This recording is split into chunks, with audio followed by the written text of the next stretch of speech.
찬송가 310장 함께 찬양하겠습니다. 찬송가 310장입니다.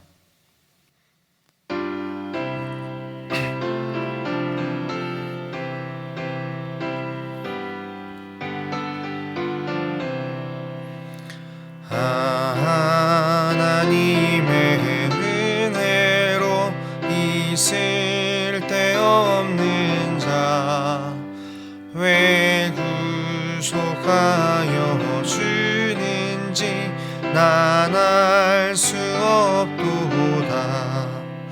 내가 믿고 또 의지함은 내 모든 형편하시는 주님 늘 보호해 주실 것은 나는 확실히 하네. 왜 내게 굳센 믿음과 또 복음 주셔서 내 마음이 항상 편한지 난 알 수 없도다. 내가 믿고 또 의지함은 내 모든 형편하시는 주님 늘 보호해 주실 것은 나는 확실히 하네. 왜 내게 성령 주셔서 내 마음 감동해 주 예수 믿게 하는지 난 알 수 없도다. 내가 믿고 또 의지함은 내 모든 형편하시는 주님 늘 보호해 주실 것은 나는 확실히 하네. 주 언제 강림하실지 혹밤에 혹낮에 또 주님 만날 그곳도 난 알 수 없도다. 내가 믿고 또 의지함은 내 모든 형편하시는 주님 늘 보호해 주실 것을 나는 확실히 하네.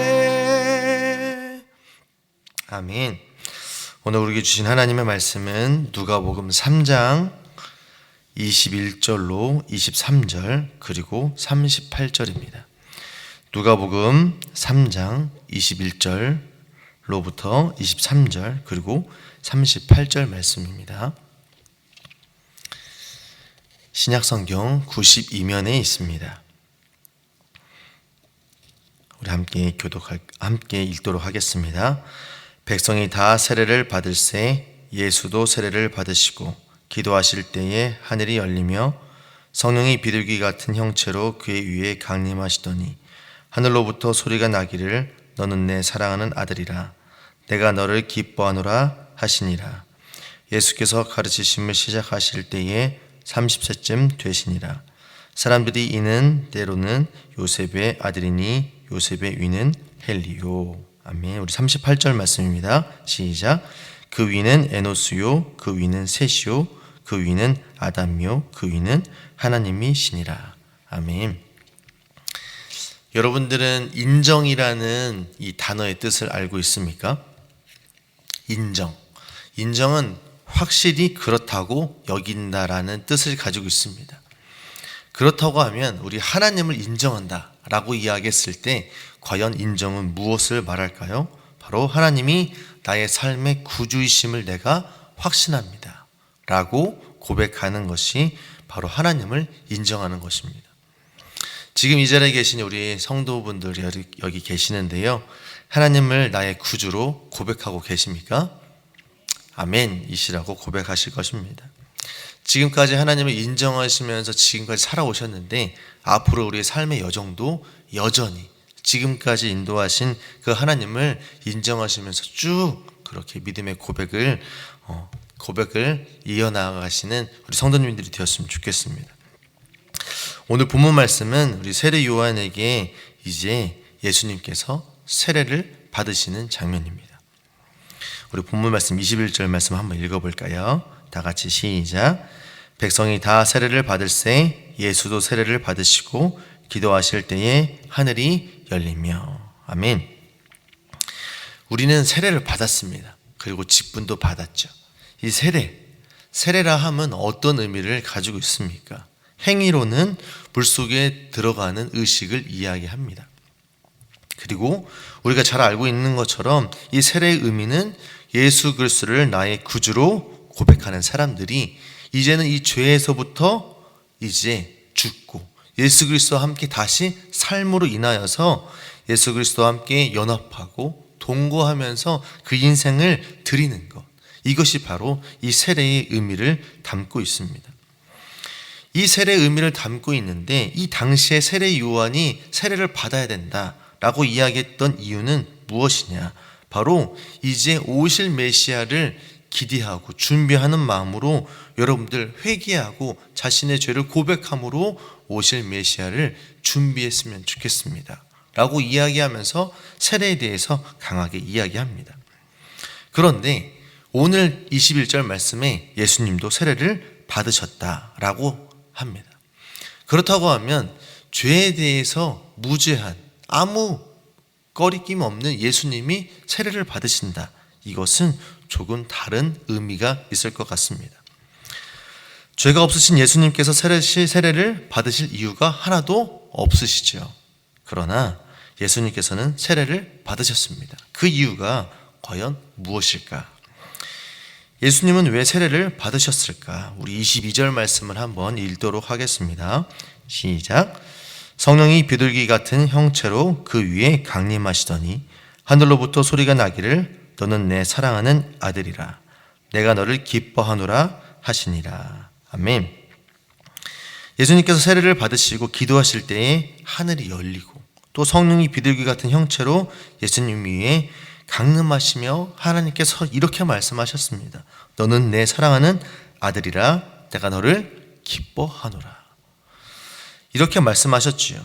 예수님께서는 하나님의 아들이시고 하나님의 아들로부터 이제 공생애를 이제 시작합니다. 그러므로 이제 이 공생애를 시작하는 시점으로 이 출발을 알리는 것이 바로 이 예수님의 세례였던 것입니다. 다시 말하면 예수님은 하나님의 아들이시고 하나님의 아들이신 걸 떠나서 이제는 하나님으로부터 구원의 역사가 시작되는 것을 우리에게 알려주고 있는 것입니다. 즉 이것은 우리에게 은혜가 임한다는 것입니다.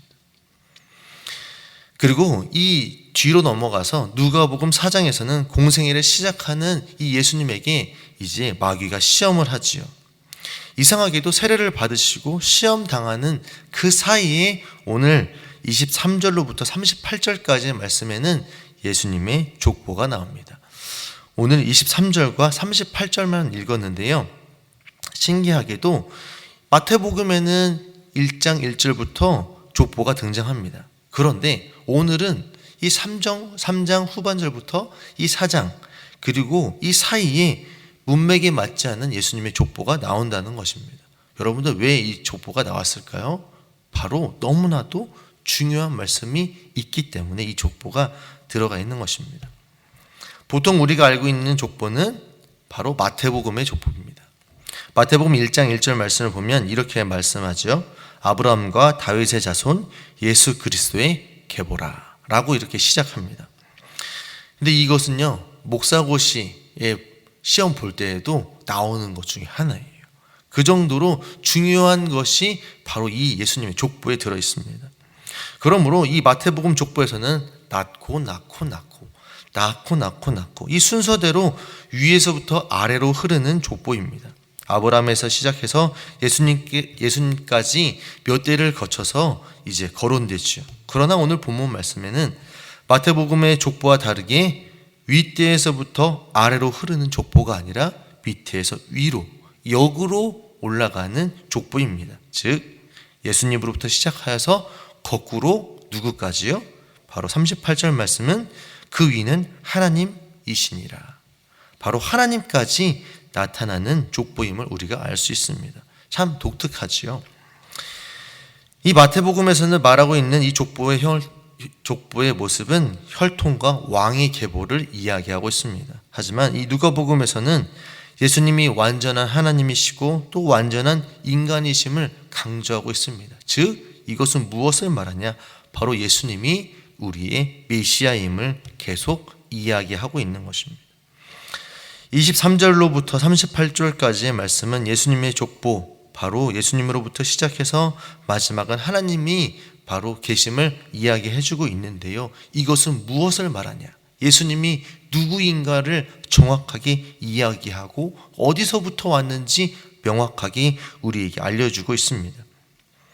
바로 예수 그리스도는 우리를 구원할 메시아로, 하나님의 아들로 온전히 하나님에게로부터 왔음을 우리에게 알려주고 있습니다. 즉 예수님은 참 하나님이심을 우리에게 말씀하시는 것입니다. 이것은 무엇을 의미하냐? 하나님의 아들 예수 그리스도가 죽을 수밖에 없는 우리를 위해서 이 땅에 오셨다는 것. 이 사건은 기적 그 이상의 놀라움이고 뿐만 아니라 어떤 말로도 표현할 수 없는 은혜의 선물이라는 것이죠. 죽음으로부터 구원받을 수 없는 우리에게 바로 선물로 오직 예수 그리스도로 오셨다는 것. 선물로 예수님이 오셨다는 것입니다. 여러분들, 그렇다고 하면 이 예수 그리스도, 은혜의 선물인 예수 그리스도를 우리가 믿고 있습니다. 그 예수 그리스도를 여러분들 어떻게 구원받은 그 은혜를 누리고 계십니까? 항상 예배드리고 믿음을 고백하고 섬긴다고 이야기하지만 이 믿음 받은 것, 은혜 받은 것, 이 구원받은 것을 누리고 고백하는 것은 참 쉽지 않는 것 같습니다. 하지만 이 구원받은 은혜를 가지고 우리는 어떻게 깨닫고 고백해야 할까요? 바로 오늘 본문 말씀에서는 우리에게 이렇게 알려주고 있습니다. 우리가 어디서부터 왔는지, 어떤 존재인지 우리의 정확한 정체성을 알려주고 있습니다. 저의 육신은 바로 부모님에게서부터 왔습니다. 제가 어떻게 왔는지 정확하게 알고 있지요. 아버지와 어머니를 통해서 이 땅에 왔죠. 여러분들도 분명 부모님으로부터 이 땅에 오셨을 것입니다. 그리고 조상님들도 마찬가지로 그랬을 것입니다. 그렇기 때문에 우리 육신이 어디서부터 왔는지 명확하게 알 수 있지요. 그리고 구원받은 우리 인생도 마찬가지로 정확하게 알고 있습니다. 우리는 하나님으로부터 지음받은 존재입니다 라고 고백하고 알고 있지만 이 세상에서 삶을 살다 보면 너무나도 이 지음받은 존재 자체를 무색하게 할 만큼 정체성이 흔들린 삶을 살 때가 너무나도 많다는 것입니다. 내가 왜 태어났지? 내가 무엇 때문에 살고 있지? 무엇을 위해서 이렇게 수고하는 것인지, 사는 것이 왜 이렇게 힘든지, 어디서부터 잘못된 것인지 의심하고 이 세상에 흔들린 삶을 살아갈 때가 종종 있다는 것이지요. 구원받은 인생임에도 불구하고 말이죠. 그런데 이런 모습은 왜 나타날까요? 바로 우리에게 흐트러진 정체성 때문에 그렇습니다. 예수 그리스도를 인정하고 그 주신 은혜를 신뢰하고 고백해야 함에도 불구하고 예수 그리스도가 나의 주인이시며 모든 것 되시는 그 정체성이 정립되지 않았을 때, 이 정체성이 흔들릴 때 바로 우리에게 문제가 되는 것입니다. 그러기에 힘들고 어려운 일이 찾아올 때 우리는 어떻게 하죠? 예수 그리스도가 아닌 또 다른 방법을 찾고 또 다른 것으로 우리의 마음의 안식을 누리려고 한다는 것입니다. 하지만 시편 기자는 우리에게 정체성이 흔들리는 우리에게 정확하게 이야기해 주고 있습니다. 시편 100편 3절 말씀인데요. 제가 한번 읽어보겠습니다. 여호와가 우리 하나님이신 줄 너희는 알지어다. 그는 우리를 지으신 자시요 우리는 그의 것이니 그의 백성이요 그의 기르시는 양이로다. 아멘. 사랑하는 성도 여러분들, 우리의 정체성은 우리를 구원하신 예수 그리스도이십니다. 그렇기 때문에 우리는 하나님으로부터 나왔던 자이고, 그리고 예수 그리스도를 신뢰함으로 그렇게 하나님만 믿고 나아가야 될 줄 믿습니다. 주의 자녀로 우리 인생을 살아가고 그렇게 깨달아 알고 그렇게 인생을 드려야 된다는 것이지요. 그런데요, 우리가 이렇게 알고 있지만 참 쉽지 않습니다. 정체성을 확립하고 믿음으로 나아가야 된다라고 하지만 흔들리는 우리들의 모습 가운데에서 어떻게 살아가야 될까 고민하는 사람들도 많이 있지요. 하지만 우리는 이렇게 살아야 됩니다. 하나님의 영광을 위해서 우리가 지음받았습니다. 구원받은 은혜로 살아야 됩니다. 예수 그리스도를 위해서 우리가 수고하고 그리고 힘든 일이 있을지라도 견디어야 되고 예수 그리스도를 향한 굳건한 믿음이 우리의 정체성이 됨을 우리는 고백해야 할 것입니다. 그리고 정체성을 가진 우리들은 이렇게 살아야 되는 거죠. 현대인의 성경 버전의 말씀을 보면 이렇게 나와 있습니다. 에베소서 4장 15절 말씀인데요. 오히려 우리는 사랑으로 진리를 말하며 모든 일에 머리 되신 그리스도를 닮아가야 합니다. 즉 정체성을 가진 우리, 하나님의 영광을 위해 지음받은 우리가 이제는 예수 그리스도를 닮아가는 삶으로 하나님 앞에 나아가야 된다는 것을 이야기해 주고 있습니다. 이것이 바로 예수 그리스도를 믿고 고백하는 우리들의 사명이라는 것이죠. 예수님께서 그리하셨던 것처럼 여전히 아직도 예수 그리스도를 모르는 이들을 위해서 복음의 씨앗을 뿌리는 것, 이것이 우리의 사명인 것입니다. 무너진 관계를 세우기 위해서 여전히 상처받고 고통 중에 있음에도 무너진 관계의 벽돌을 쌓는 것이 우리의 사명인 줄 압니다. 뿐만 아니라 가난하고 연약한 자들을 위해서 정성껏 드린 구제가 우리의 사명이고 주의 교회를 위해서 헌신하는 것이 또한 우리의 사명인 줄 믿습니다. 그리고 고통 가운데 있는 이웃을 위해서 간절히 기도하는 것 또한 우리의 사명인 줄 압니다. 그러기에 우리가 어떤 처지에 있든지 간에 하나님께서는 우리의 모든 상황과 처지, 형편을 아시기에 우리가 하나님을 닮아가는 그 사명을 잘 감당할 수 있도록 우리 각자의 삶 가운데 개입하시고 인도하셔서 그렇게 하나님을 고백할 수 있도록 우리 주님은 함께 하실 것이라는 것입니다.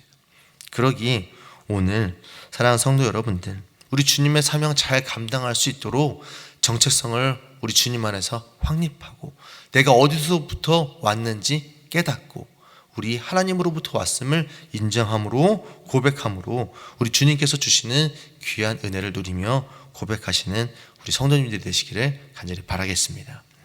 우리 잠시 기도하겠습니다. 하나님 아버지 감사합니다. 저희들 어디서부터 왔는지 이미 잘 알고 있음에도 불구하고 깨닫지 못했던 우리들의 모습이 있습니다. 하나님 붙잡아 주시고 인도해 주시고 세워 주심으로 인하여서 우리 주님만 고백하고 그리고 더욱더 사명 잘 감당하는 삶으로 우리 인생을 나타내는 믿음의 사람들 될 수 있도록 주님 인도하여 주시고 붙잡아 주옵소서. 부족하지만 하나님 우리의 삶을 아시고 인도하여 주실 것을 잘 알고 있사오니 주님 이끌어 나가 주시고 우리 삶 가운데 개입하셔서 역사하여 주옵소서. 지금은 우리 주 예수 그리스도의 은혜와 원하신 하나님의 사랑과 성령님의 감화 감동 역사 충만하신 은혜가 우리 주님 안에서 정체성을 확립하고 주님의 사명을 감당하며 믿음의 고백으로 나아가는 우리 사랑하는 성도님들 머리 위에 지금부터 영원까지 함께 하시기를 간절히 축원하옵나이다. 아멘.